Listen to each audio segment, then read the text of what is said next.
Hey guys, welcome back to the channel. So I had gotten some requests to do some more Ableton Live videos, including how to make backing tracks. So that's what this video is going to focus on today. We're going to start from scratch and just make a very simple, basic backing track. This is fun if you want to make something to practice over. And these concepts also work well if you actually want to record, real songs, not just backing tracks. But so I'm just gonna hop right into it, show you how I would do this from scratch, and hopefully this will be helpful for you. Okay, so right out of the gate, I've got 2 tracks here. This is how I would like to start anytime I'm going to do backing tracks. I'm going to be using plugins today. For the guitar sounds, you can, if you have a pedal you like or an amp, you can plug that in. I'm actually plugged straight into my audio interface, and I'm going to be using Tonex today from IK Multimedia. Great plugin. And I'm also going to be using another plugin from IK, which is Moto Drums. There's a free version of this, so you can accomplish what I'm showing you today with the free version if it's not something that you have or have purchased. Also, any other drum plugin should work pretty similar to this. I'm going to be using this as the rhythm track because to me a metronome just gets very boring. So anyway, there will be links in the description below for any of these IK Multimedia plugins that you see. That out of the way, what I'm going to do, I always like to just start with a drum groove for the simple fact, again, I think playing a metronome is very boring to me and it's aggravating to me. So I'm just going to come in here. I clicked on grooves, all different kinds of styles, and you can filter this. I'm just filtering rock, verse, close, hi-hat. I have a tempo set for about 100. Just set that. Whatever you're going to do, strum a little bit of whatever you think you want to play to make your backing tracks, and you can come up here and you can actually tap that with the mouse to kind of get an idea for what tempo you're going to be at, or you can always just adjust it. Play a drum track or groove or metronome and adjust it as you see fit. So I'm just going to hit play. Okay, so here's just a very, very basic drum groove. Which is fine for now. I'm not getting into the particulars of trying to write a masterpiece here. Just want something to play along to. So I'm going to drag that onto the timeline.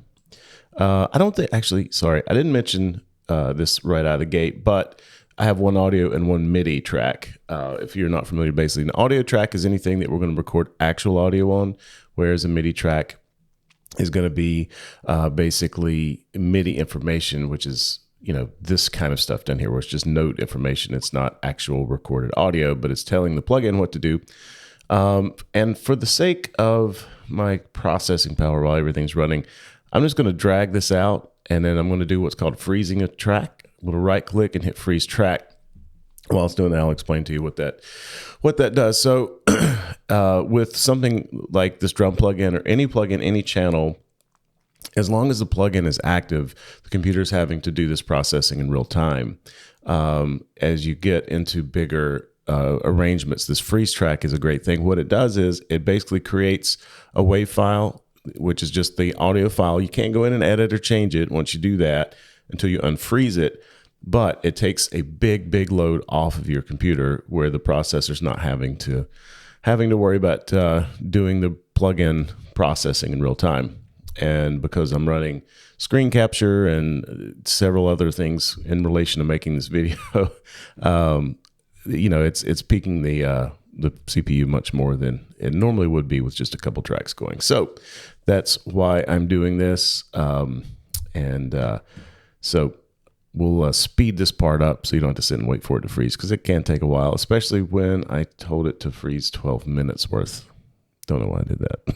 Just drag without looking. Anyway, we'll be right back. Okay, so now we have the track frozen so that the drums are no longer being processed in real time. So when we play it back, you can see we're not using a lot of processing power. So I'm going to pull this down just a little bit in the mix. Now, I want to put some guitar parts on this. I'm going to come up here. If you watch my intro to or beginner's guide to Ableton, some of this will be review, but this is the metronome section. I'm not going to have the metronome on because I have the drum track, but I am going to have the count in set to 1 bar, which means as I play or hit record rather, it's going to count 1 bar before it actually starts recording. Gives me a chance to get ready to play. You can do up to 4 bars if you really wanted to. So just going to do a very, very simple guitar part. There are 2 ways I can actually do this. This is what's called the session view, where audio gets recorded into these clips, clip sections. If I hit tab, it'll come back over to the arrangement view.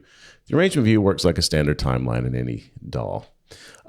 Because I'm going to be doing a couple of different parts, and I'm going to want to kind of loop those and arrange them in a way that makes sense for me to be able to quickly build out the track, however long and whatever I want to do. I'm going to record it first in session view, and then I'll pull it over to arrangement view, and I'll kind of, as we go through the process, I'll explain the whys and the hows and what we're doing and all that sort of stuff. Real quick, we'll take a look at Tonex. I have kind of a Fender Pro Reverb sound.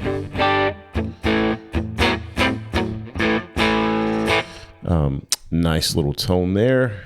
So I'm going to close this out. So I'm going to go ahead and hit record, and yeah, I'm just going to play a little bit.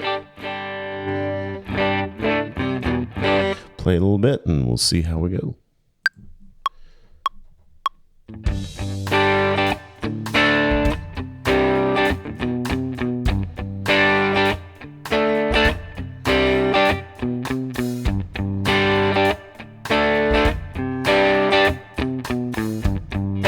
All right, so that should be plenty.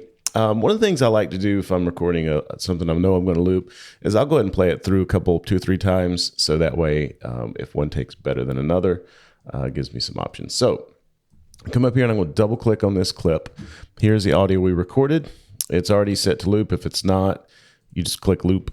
I'm going to do basically 4 measures. So this bar here is what's called the loop indicator. So it lets us know how much we are looping. So I'm going to come to the end of 4 measures and let it play real quick and see what that sounds like. It helps if you hit the play button.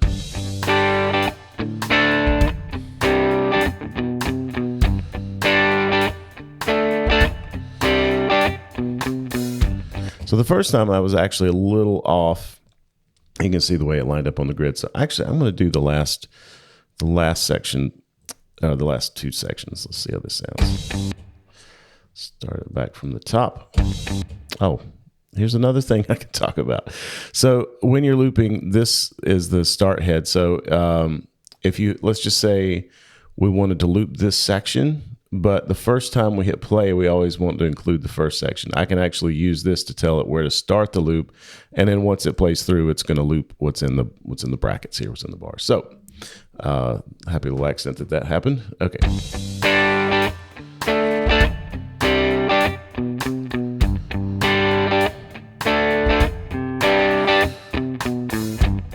Okay, works for me. So now we have that section. It's looped. Let's do a B section or another section of the song so that we'll have something else to play around with. It won't just be the same thing over and over and over again. So let's give it a try.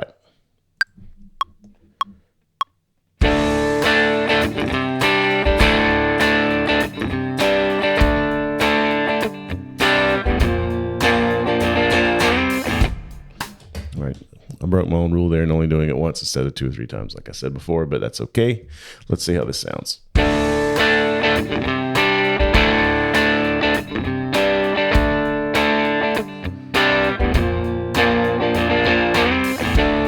Okay, so you see over here how it peaked red for a little bit, and when this number's in the yellow, meaning we went over. So I'm going to pull both these levels down a little bit. Things are just a little too hot. So now we've got a part A and a part B, and we want to start building out on the timeline to make a little backing track. So I'm going to click and hold and drag and hit tab, and as I do that, it's going to come over here to the timeline. I'm going to click here when it's the magnifying glass, that's the zoom. I'm going to click here and pull down to zoom in. All right. If you notice it looks grayed out, the reason is because we have altered, we've gone from session to arrangement. We've kind of altered things. This button, this orange button, is what's called back to arrangement. When we hit that, whatever is on the timeline is going to play. If not, whatever was from the session view will play in its place. So let's see, let's pull this out a couple of times and it'll sound exactly the same. All right, so let's just actually keep it to 4 bars. And I'm gonna hit tab to come back over to session view, grab this here, bring it down. And now we have section B here.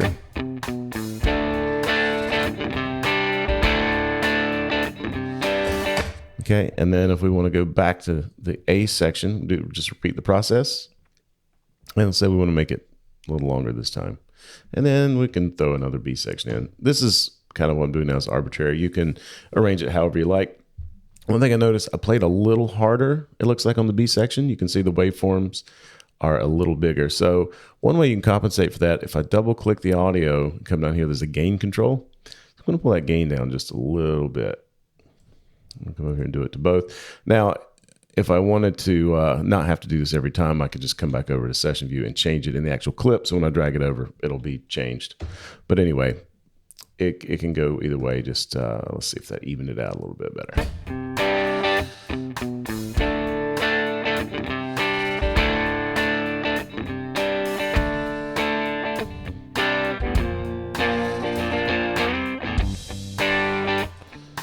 So yeah, we've got drums now. We've got an A section and a B section. We could make them as long or short as we wanted to. Keep doing it. If we wanted to come up with another part, we could. If we wanted a bridge section, as it were, if we're counting this as like a verse chorus kind of thing. So from here, we have basically the building blocks. We could just go ahead, and if we wanted to practice leads over this, we could. If you want to do some bass guitar, works exactly the same way. We would just add another audio channel, insert audio track. We would make sure, I didn't talk about this in the beginning of the video, but you want to make sure that whatever channel your guitar or whatever instrument you're playing is going to be going into your audio interface, as you want to make sure that is set here. In this case, I'm using a Zoom L8, and track 4 is where the guitar is plugged, or channel 4 is where the guitar is plugged in. So if I was going to plug the bass into the same channel, I would make sure to just do channel 4 again. This is the monitoring section. If you're using an external pedal or like, I use like a Helix or something like that, you may want to monitor, meaning you just listen to the sounds coming out of the Helix. So you wouldn't need to monitor inside of Ableton. Because I'm doing a plugin, I need to hear what the guitar is doing in real time. So that's why I have this set to auto. This is the monitoring section. So as long as it's set to auto, I'll hear whatever's going on. And then you notice the red button over here. So whatever is highlighted to record, that's where audio is going to be recorded from. So that being said, I could grab a bass, but I'm not going to, because I feel like it's you get the point. But I am going to do, so let's say you don't have a bass guitar and you want a pseudo bass line. What I'm going to do is I'm going to come in here and add some effects from Ableton. You could do the same thing with Tone X, just do a clean amp. I'm going to kind of cheat and make a fake bass sound here. So let's see, when you use the amp plugin, and let's see, throw a cabinet on there as well.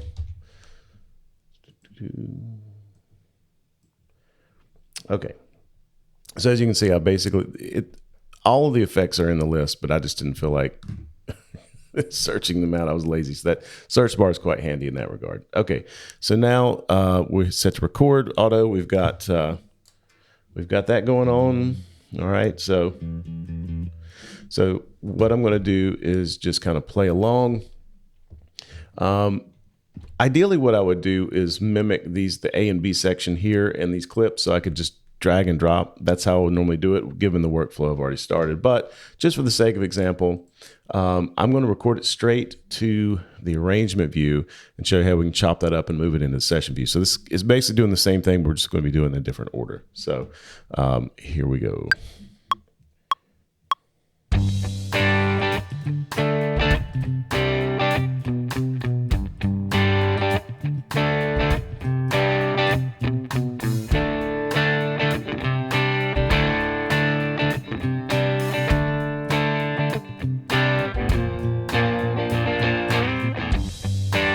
Okay, real simple bass playing.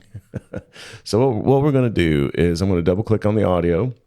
I'm going to come over to pitch and I'm going to drop it down 12. So what that's going to do is basically make it an octave lower. I'm going to hit the solo just so we can hear what it sounds like.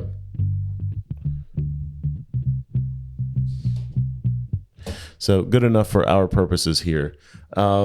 So you can see I went over just a little bit. So I'm going to go where this stops here. I'm going to just highlight that and hit delete. Don't need it. The other thing I'm going to do is I'm going to create the A and B sections. Okay, so if you notice the waveform's a little smaller here, meaning I played a little more quietly as I was just doing the bass line. So I'm going to do the reverse of what I did up above where I had to pull this one down. I'm going to pull this one up just a little bit. And I'm just kind of eyeballing it just to see that the waveforms are somewhat similar. You know, I can also push it with the fader and some other things to make it as loud, but just showing you that works either way if you need to pull something down or up. I'm also going to go ahead and split this up so we can have the bass part and a part A and a part B. I'm going to hit Control E, Command E on the Mac. So I'm going to come over here to, I want each one to be its own separate audio. So I'm going to right click and I'm going to use this crop clips. So basically this makes each one just what you're seeing. I'm going to make sure loop is turned on for both of them. Okay. Now I'm going to copy these over to the session view so we can use them to kind of come in and out again. This is this is the reverse of what we did. Click, drag, hold, hit tab, put it where I want it, let it go. Do the same thing here. Okay. So now we can repeat the process. So if we want to use the A section of the bass to match up with this, all right, we're going to drag it out. Same amount of time, hit tab to come over, click, drag, hold tab, and that should do it. We should have matching bass and guitar parts.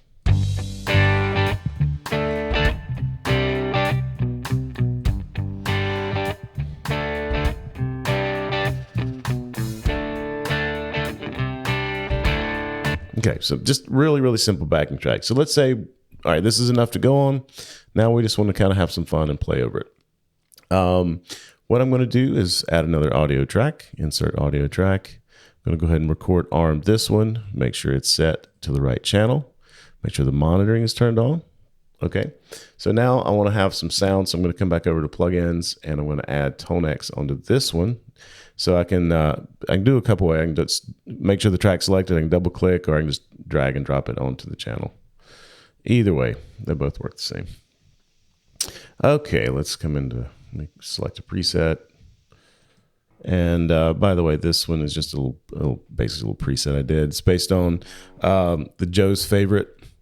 I'll do another video on ToneX itself, but basically it's the Joe's Favorite tone model. I just have just basically slight EQ, actually no EQ, well, yeah, no real EQ adjustments, but I like having this presence and depth on and the reverb's on and the noise gate, but that'll be for another video. It's pretty simple stuff. Okay, now we have something to work with. I'm just gonna hit record and just kind of noodle around over top of it and see what we get.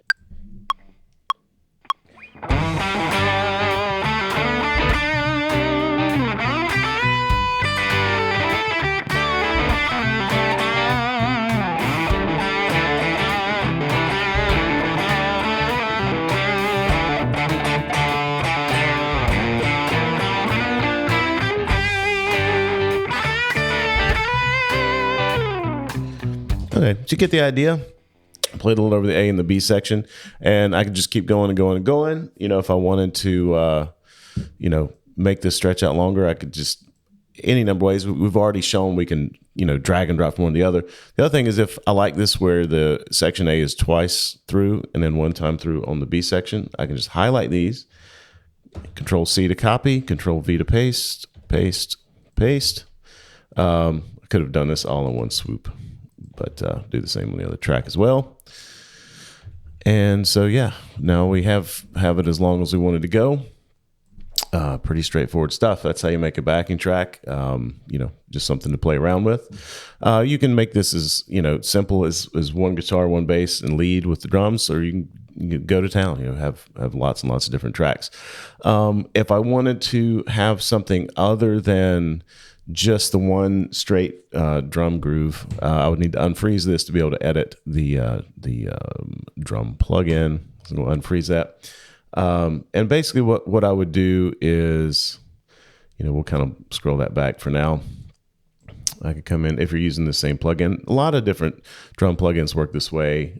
Easy Drummer is similar to this, where we've taken one section here. Let's say we wanted to do verse 2. I don't even know what this sounds like, but let's just say, for sake of argument, we're going to do verse 2. So I'm going to drop this over the B section here. I'm going to drag it for the same length, and I'm going to drag this back so there's no breaks in it. And I'll do the same thing over here.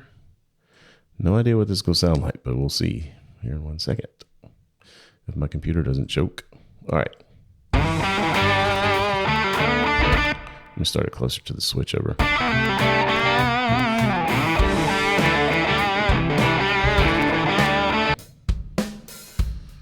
So that's the verse 2 drum groove. Back to the first one, and just for the fun of it, let's do a fill. Let's see what we have here in terms of, turn the verses off.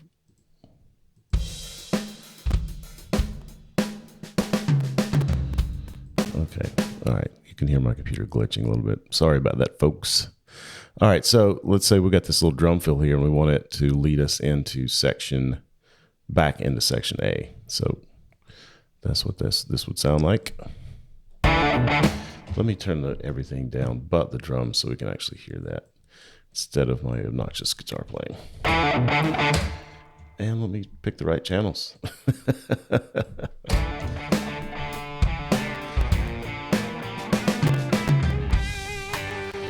So that's how you could easily build a little actual drum part. Again, if I wasn't running a lot of other things on the computer, most computers wouldn't be choking this much on running so little as I'm running, but it is what it is. So yeah, I hope that was helpful. Let me know if you have any questions in the comments below. Be glad to try to get to them. Again, links for all this IK multimedia stuff will be in the description below as well. They have some really fun plugins. I'm enjoying them quite a lot. So yeah, hope you enjoyed it. Let me know other things in Ableton you might want me to do some videos on and take a look at. Be happy to do that. Yeah, if you guys make some cool music, share it with me. So thanks as always for checking it out. Please like, comment, subscribe, all that social media fun stuff. You know what to do. And until next time, we'll see you.